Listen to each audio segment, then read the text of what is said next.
할렐루야. 할렐루야.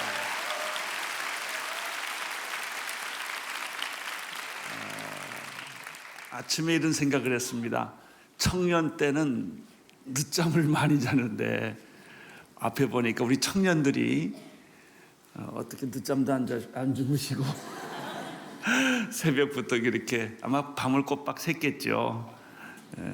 너무 자랑스러워서 20대라고 생각하는 사람 한번 다 일어나 보세요. 20대. 20대라고 생각하는 분 한번 다 일어나 보세요. 20대. 20대? 분명히 많아요, 여기. 서보세요. 일어서 보세요. 20대 서보세요. 20대.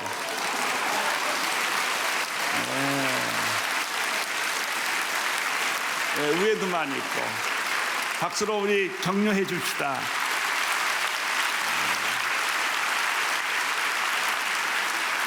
사람에게는 두 종류가 있어요. 밤을 사는 사람이 있고 새벽을 사는 사람. 저녁에 9시에 잠만 잘 수 있으면 죄 질 일이 별로 없습니다. 대부분의 죄는 밤 9시 이후에 짓게 됩니다. 그러니까 죄 질 때는 확 자버리세요. 새벽부터 술 먹는 사람 없어요. 새벽에 깨면 밤 늦게까지 안 자고 술 먹는 사람은 있어도 새벽에 일어나서 술 먹는 사람은 없어요. 새벽형 인간, 아침형 인간이 좋습니다. 성경은 우리들에게 새벽형 인간 되기를 원합니다. 밤 너무 늦게 불 켜놓고 12시 이상까지 자면 우울증에 걸리기가 쉽고 정신 분열이 오기가 쉽습니다. 기왕에 새벽 기도 시작한 거 계속해서 이것을 계속 유지해 보십시오. 굉장히 여러분의 인생에 플러스가 될 것입니다. 오늘 하나님의 말씀 같이 보겠습니다.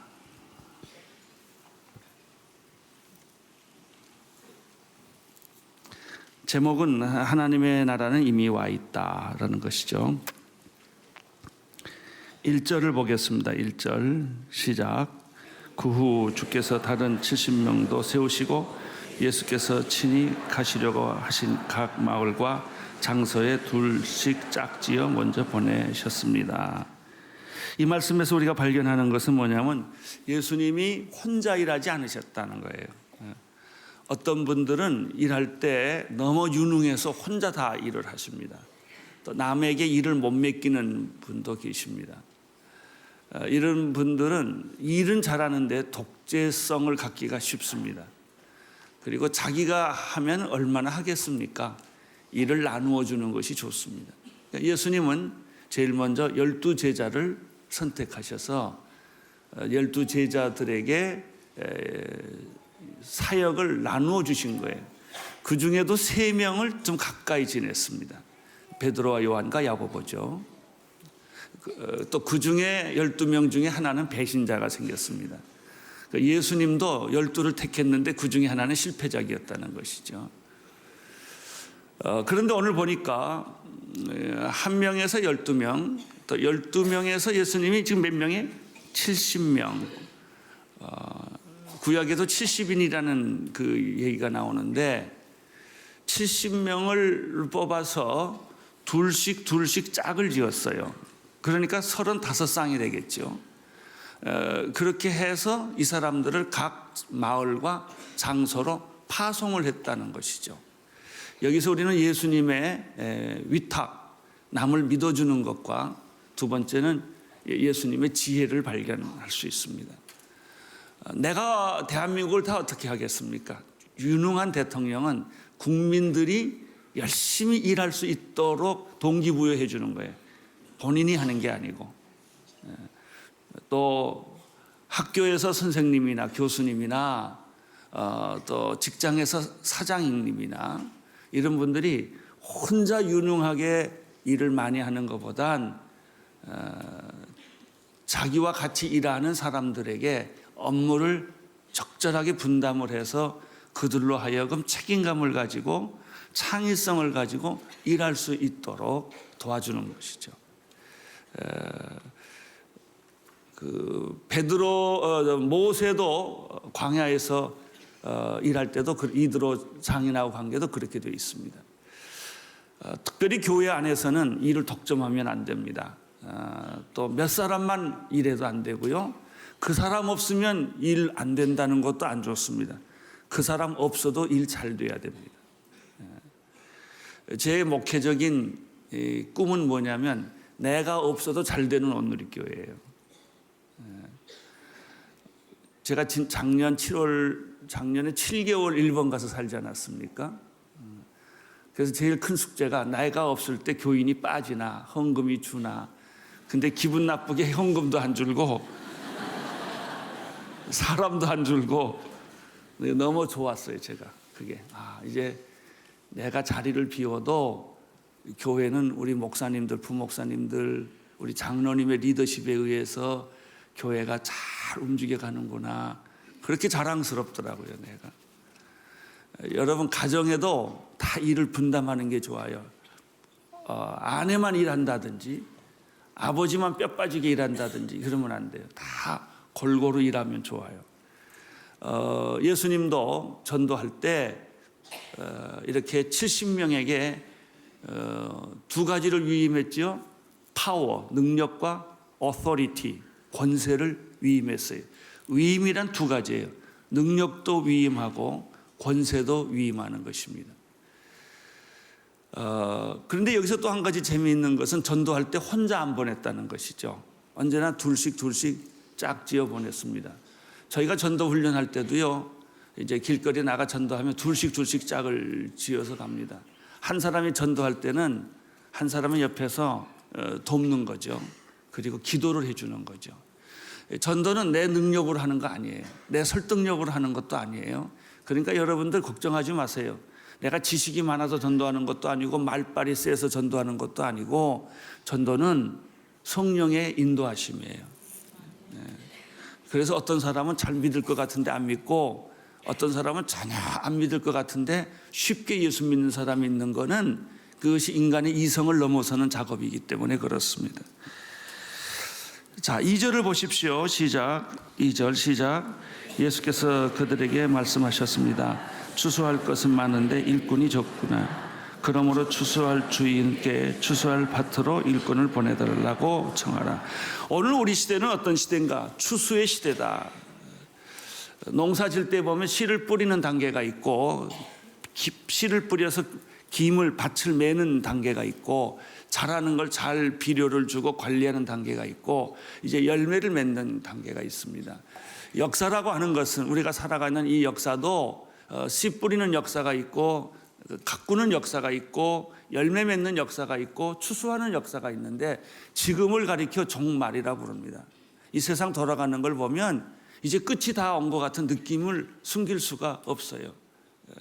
세상에 개인에게도 종말이 있습니다. 우리가 영원히 젊지 않습니다. 이제 나이가 들면 이제 우리가 죽게 돼 있습니다. 이것도 개인의 종말이고 역사도 지나가면 이 젊은 역사가 있고 청년의 역사가 있고 또 장년의 역사가 있고 종말의 역사가 있습니다. 지금은 주님이 오실 때가 가까운 종말의 때입니다.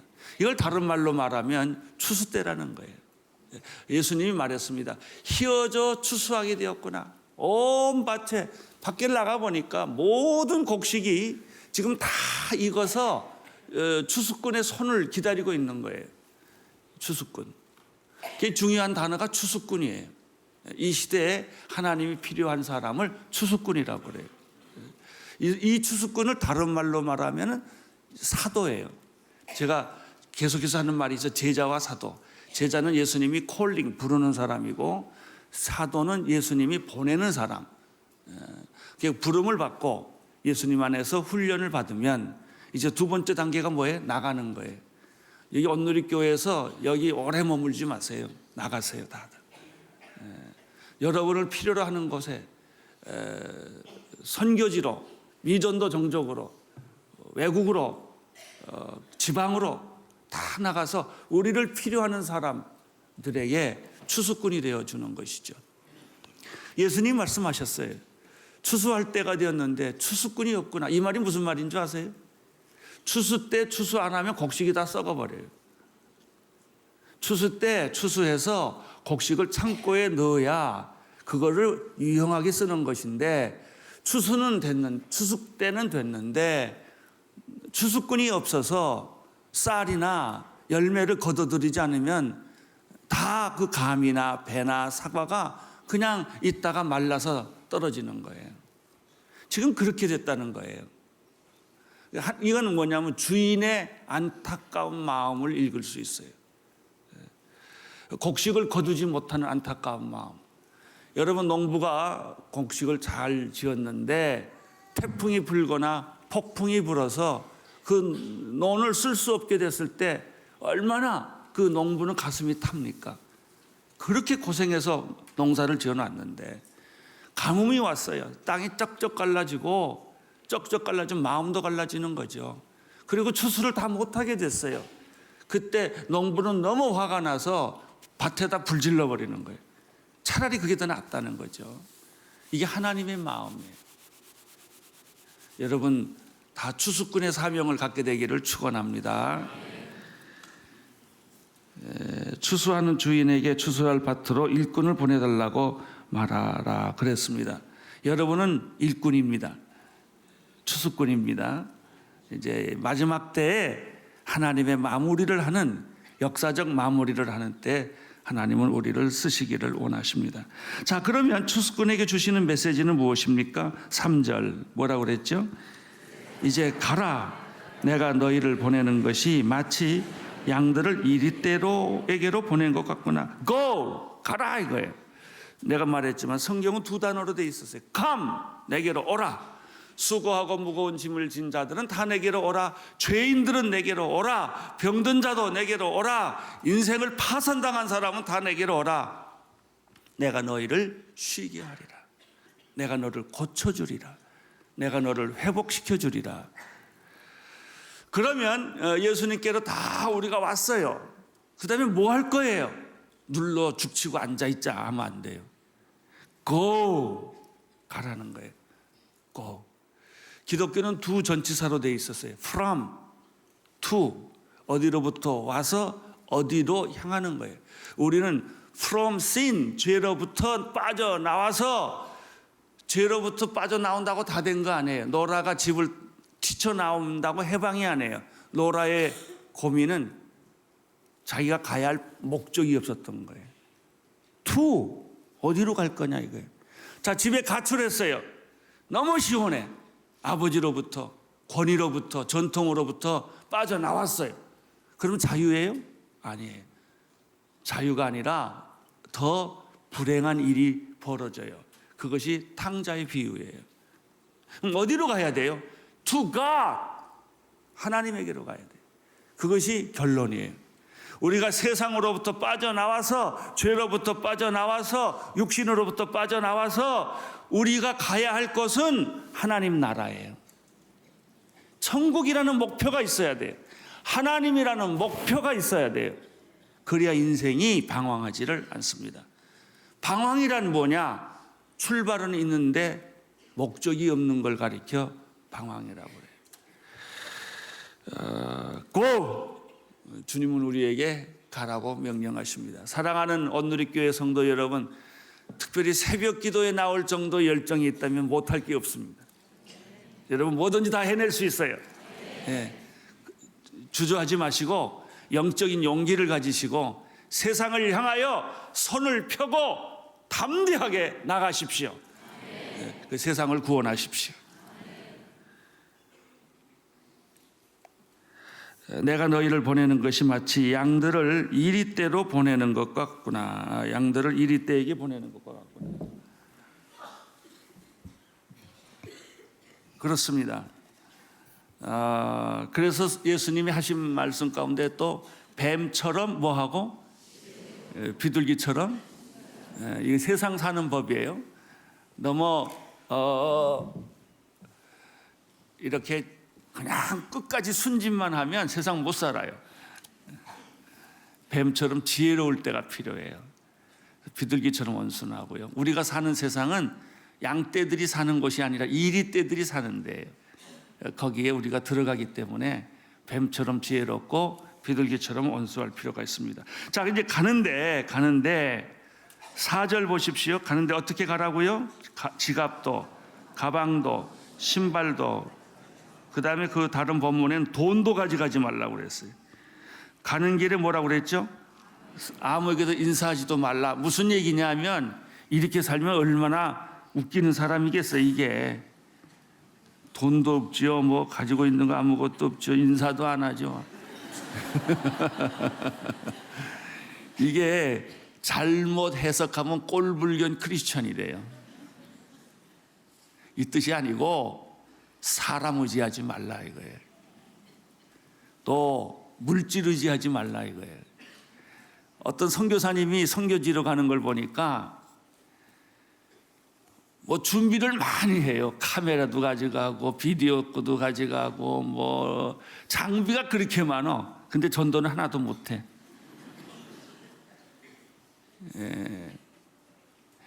이 어떤 사람은요, 음악을 안 좋아하고 기계를 좋아하는 사람이 있어요. 그래서 맨날 기계만 사. 음악 듣기 위해 사는 게 아니라 기계 장난하려고. 여러분, 전도하는데 중심은 하나님 의지하지 돈 의지하지 말라는 거예요. 돈 있다고 전도하는 것도 아니고 물건이 많다고 전도하는 것도 아니고 예쁜 옷 입었다고 전도하는 거 아니다는 거지. 그러나 또 반대로 흉한 옷을 입고 일부러 다닐 필요는 없어요. 단정하게 입는 게 좋죠.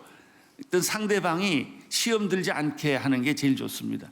머리 깎을 때는 머리 깎고 머리 길 때는 머리 길고, 어쨌든 상대방이 나를 잘 받아들이도록 하는 것이 중요한데, 언제나 이렇게 생각하면 돼요. 나를 보고 하나님 생각하게 해라. 대답은 그거예요. 사람들이 나를 볼 때, 저 사람 보니까 하나님이 생각이 난다. 저 사람 참 이상하다. 저 사람 속에 뭐가 있을까? 예수 냄새가 난다. 이렇게만 하면 돼요. 그런데 대부분의 많은 사람들은 방법론을 너무나 찾고 또 도구를 너무나 찾고, 뭐 바이올린을 못하는 사람이 바이올린이 나빠서 못한다고 그러잖아요. 그러지 않아요. 물론 좋은 바이올린이 필요하죠. 좋은 피아노가 필요하죠. 그러나 그거보다 더 중요한 것은 그 악기 때문만은 아니다 하는 거예요. 자, 조금 더 볼까요? 어느 집에 가면 5절 시작.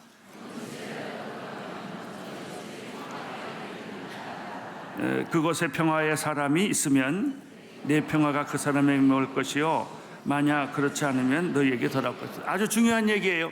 그럼 사람 처음 만났을 때 그 사람에게 맨 먼저 건넬 말이 뭐냐? 샬롬이라는 거예요. 샬롬. 이스라엘 백성들의 인사법 아닙니까? 저는 이제 목사니까 신방을 많이 하잖아요. 신방을 하면 그 집에 들어가서 이제 되게 눈 감고 기도하잖아요. 제일 먼저 내가 기도하는 것은 하나님, 이 집에 샬롬을 허락해 주십시오. 이게 첫 번째 나의 기도예요. 또 사람을 만나면 하나님, 이 사람에게 평안을 주십시오. 이렇게 기도를 합니다. 예수님이 그렇게 가르쳐 주셨어요. 어디를 가나 그 집에 샬롬을 축복해라. 사람의 평화가 아니라 하나님의 평화. 그것은 아무 문제가 없는 상태가 아니라 모든 격전을 치르고 태풍과 폭풍이 불고 나서 얻어지는 평화를 의미합니다. 평화는 완성이에요. 완성. 샬롬. 여러분에게 평화가 있기를 축원합니다. 샬롬. 빨리 말하라 그 뜻이에요. 옆에 있는 분들한테 샬롬 해보라는 거예요. 샬롬. 당신에게 평화가 있기를 바랍니다. 그런데 샬롬 이러지 말라는 거예요. 웃으면서 마음속에 진심으로 이 사람에게 모든 갈등과 원망과 불평이 지나가고 하나님의 평화가 있기를 축원합니다. 우리 아버지에게도, 우리 어머니에게도, 내 동생에게도, 내 남편에게도 샬롬 있기를 바랍니다. 이렇게 하라는 거예요. 아이들이 학교 갈 때도 샬롬, 돌아오면 샬롬. 평화를 축복하라.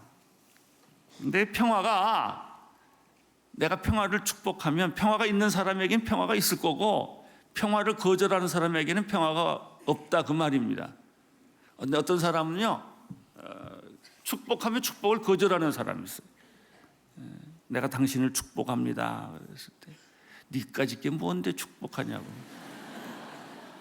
화가 나서 이 사람 마음은 이미 쓴뿌리가 많고 상처가 많고 축복을 받을 그릇이 안 돼 있는 거예요. 그런 사람에게는 축복이 안 가요. 평화를 받을 만한 사람에게 평화가 가는 거예요. 여기서 또 하나 배우는 것, 사람의 마음밭이 참 중요하다는 거예요. 나는 여러분들의 마음밭이 깨끗한 마음밭 되기를 바랍니다. 그릇이 중요하지 않아요. 그릇이 얼마나 깨끗하냐가 중요해요. 금그릇이냐 은그릇이냐가 중요하지 않아요. 여러분의 그릇이 깨끗하면 물을 담을 수 있지만 금그릇이라도 더러우면 물을 담을 수 없어요. 마음밭이 중요하다 하는 것이죠. 자, 7절 시작. 그 집에 머물면서 그들이 죽는 것을 먹고 마시라. 그 일꾼은 자기 싹을 박는 것이 마땅하다. 언더라인, 일꾼이 자기 싹을 박는 것은 마땅하다. 이 집 저 집 옮겨 다니지 말라. 8절 어느 마을에 들어가서 너희를 받아들이면 너희 앞에 처진 음식을 먹으라.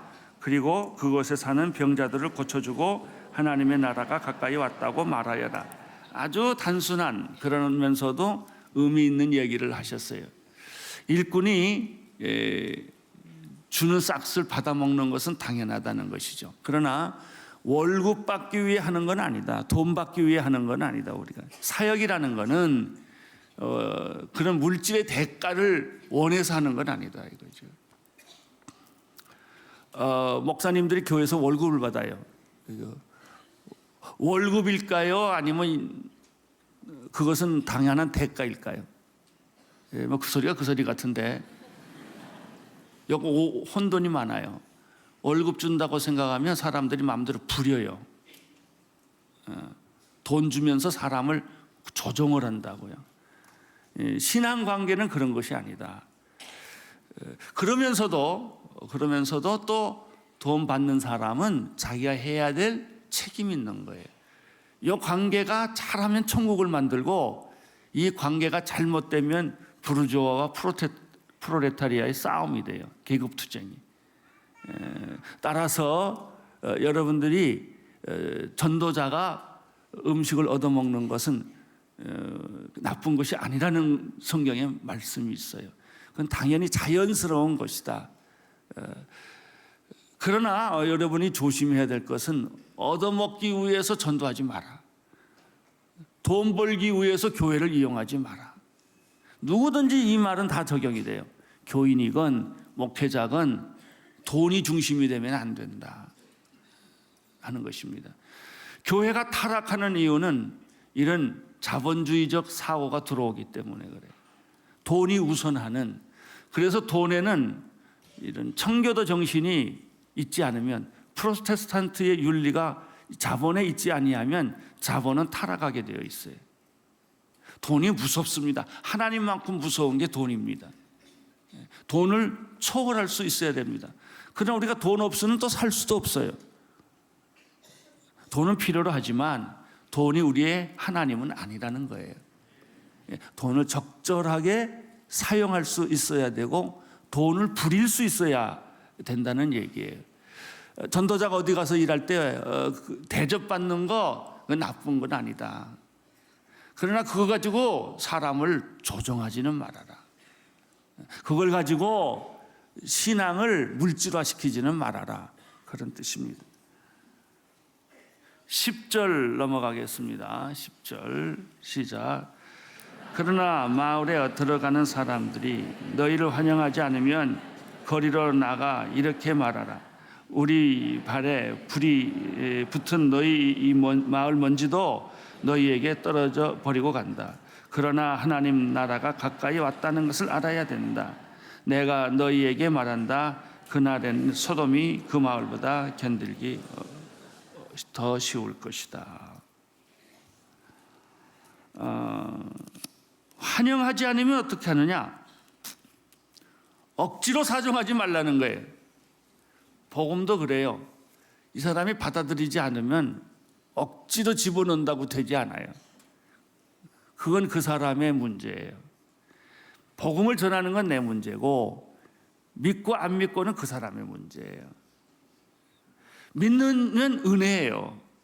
이 사람이 내 말씀을 듣고 받아들이면 그거는 하나님이 그를 선택하고 축복했다는 사인이에요. 그런데 이제 이건 조심해야 되겠죠. 내가 전하는 방법이 너무 아주 엉뚱하고 비상식적이고 말도 안 되는 방법으로 전도하는 경우는 그건 우리의 실수죠. 전도할 때 굉장히 겸손해야 돼요. 제가 옛날에 대학 때 전도를 미친 사람처럼 많이 했는데 뭐 남산, 서울역, 사직터널, 그때 당시에 나를 보면 사람들이 좀 미쳤다고 할 것 같아요. 지금 생각하니까 아무나 붙잡고 전도를 했으니까. 전도를 해보면 하나님이 여러 가지로 쓰더라고요. 우리가 그 파송에서 전도 보냈던 한 자매가 있었는데 이 자매는 부끄러움을 그렇게 잘 타요. 말만 하면 얼굴이 빨개지고 말을 못해요. 전도하라고 훈련시켜가지고 내보냈더니 어느 다방으로 들어갔어요. 말을 하려니까 그냥 아주 죽겠는 거예요. 하긴 해야 되겠고 말은 할 줄 모르고 이래가지고 전도를 했는데 몇 마디 안녕하세요. 그리고 또 한 번 얘기하려면 막 힘이 드는 거야 이렇게. 근데 참 재밌는 건 그 전도 받는 사람이 말 잘하는 사람한테 지친 사람이에요.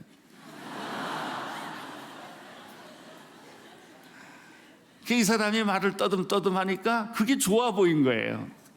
그래가지고 예수 믿었잖아요. 하나님이 묘한 방법으로 전도하는 거예요. 또 어떤 한 사람은 그 서울여자대학 학생이었는데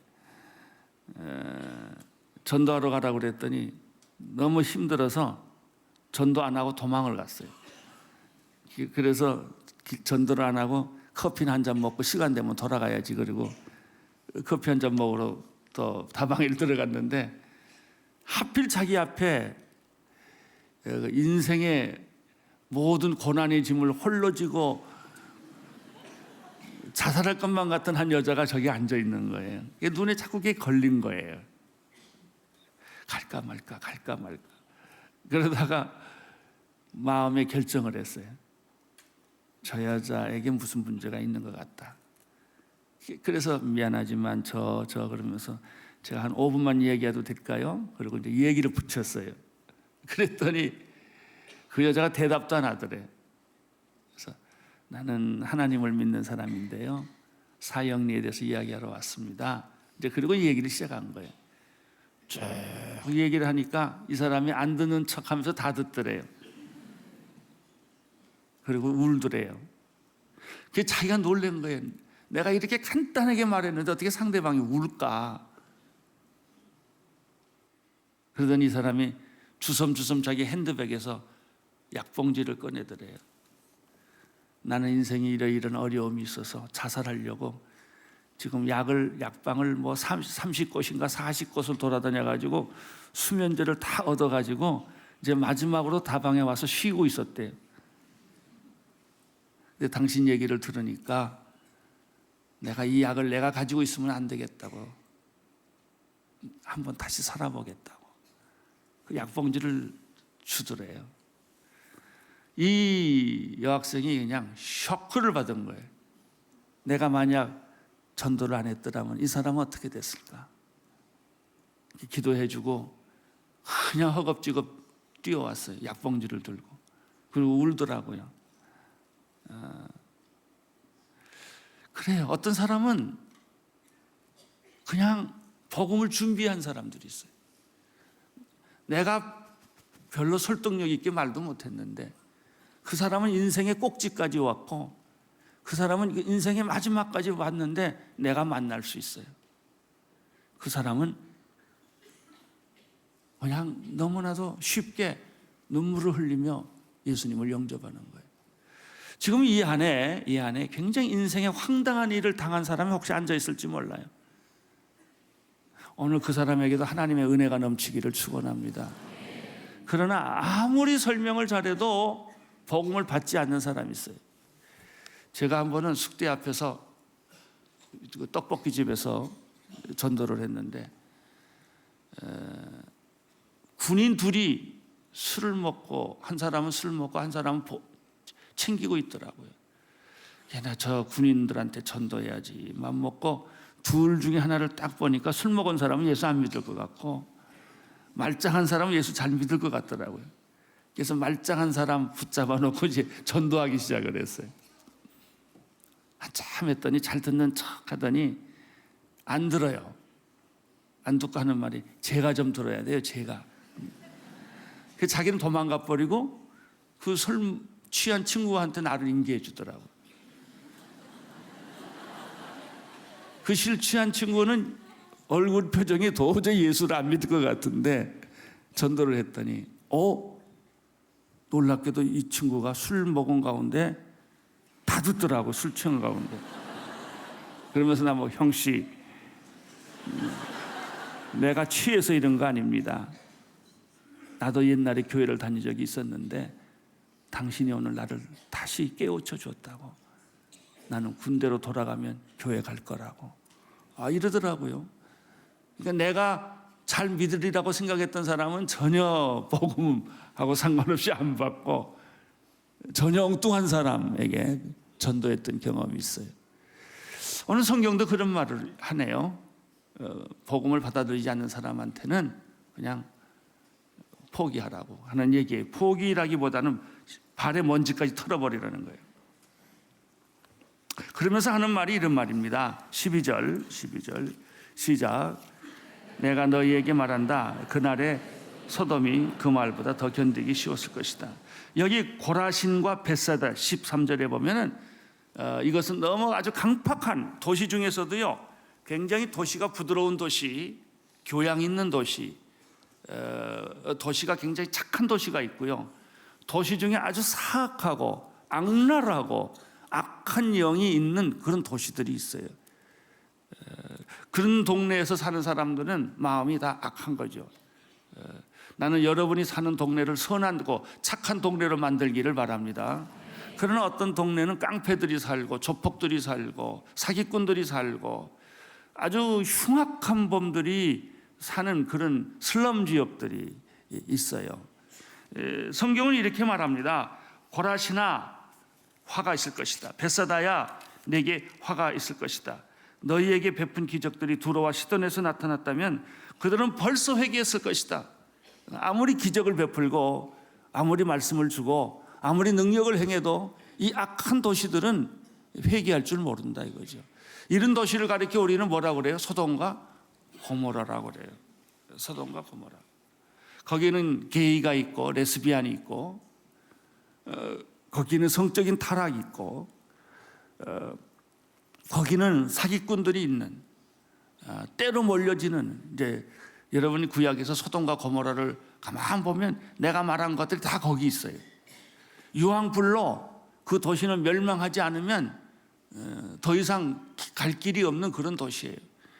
이런 도시는 문화의 도시입니다. 물된 동산 같고 에덴 동산 같은 데가 소돔과 고모라예요. 롯이 아브람과 헤어져서 먼저 내가 좌하면 내가 우하고 내가 우하면 내가 좌하리라고 했을 때 롯이 선택한 데가 어디냐면 소돔과 고모라예요. 왜? 거기는 물된 동산 같고 에덴 동산 같고 문화가 있고 사람을 행복하게 만들 것 같은, 여러분 문화가 찬란한 동네를 조심하셔야 돼요. 꼭 압구정동이 다 그렇다는 건 아닌데 그거 위험률이 높아요. 거기가 그 동네가. 왜냐하면 이 소돔과 고모라의 문화가 그쪽에 이렇게 있기 때문에 그래요. 거기는 뭐 술집, 나이트클럽 이런 것들이 물론 많겠죠. 사람의 향락, 쾌락을 즐기게 하는, 돈 주고 쾌락을 사게 하는 이제 이런 도시들이죠. 여러분, 이 하나님은 노아를 통해서 물로 세상을 심판했지만 마지막 때는 불로 세상을 심판합니다. 심판이 있다는 사실 기억하십시오. 인간 개인에게도 심판이 있고요, 도시에게도 심판이 있어요. 도시 전체가 없어져 버려요. 그냥 이렇게 도시 전체가 유황불로 덮어질 수가 있어요.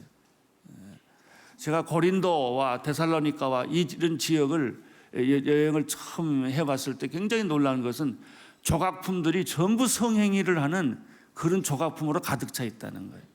그러니까 그 시대 하나의 모습들이었죠. 음란하고 또 타락하고 도덕적으로 타락하고 이런 도시들, 하나님의 심판이 임한다는 것이죠. 이걸 베세다와 고라신이라고 그랬고, 이것을 구약적인 상징적인 언어로 쓰면은 소돔과 고모라라는 것이죠. 과연 서울은 어떨까? 과연 동경은 어떨까?